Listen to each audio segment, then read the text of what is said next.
In this morning's Money Watch, those annoying hidden fees. They're popping up everywhere, from banks to hotels to phone and cable bills.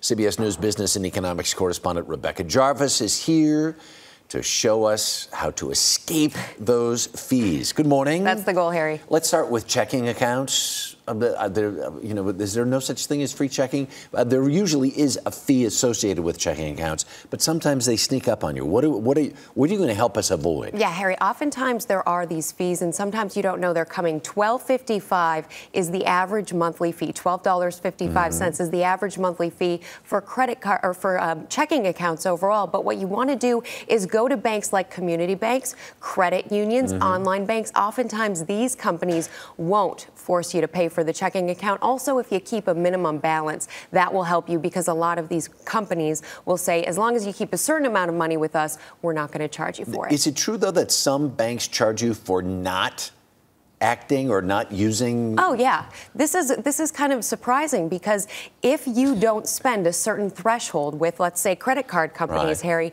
many companies will charge you for the cost of doing too little business with them. So what you want to do is you want to make sure. Damned if you do or damned if you don't. So you want to make sure, first of all, don't be incentivized to spend more than what you want to spend. Of course not. Spend what you want to spend, but find a place that's going to let you do it for free. And credit unions are a great place to start. Findacreditunion.com will help you find the right one. Hotels are notorious for finding things. I mean, if you pick up the phone in a hotel room, there's a meter running someplace. Every second. Yeah. Or if you accidentally knock the bottle of water over, maybe they'll charge you for that. You never know in hotels these days, and especially now when it's the summer and a lot of people are planning trips, it's important to call before you go to understand what kind of fees might come up. The worst thing that can happen is you plan a trip to some place where you're planning on using the beach, you're planning on using the swimming pool as a family, and you can't use it unless you pay the resort fee. And all of a sudden what you thought was a $100 a night trip has turned into a $400 a trip night.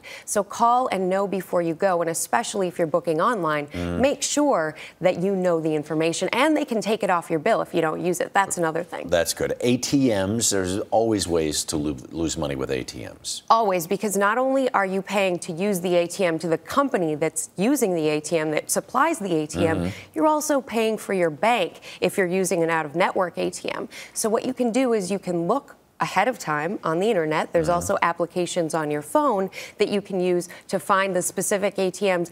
And you can also find, again, these community credit cards and things like that that will help you. All right, Rebecca Jarvis, thank you so much. A lot happens early on The Early Show, weekday mornings on CBS.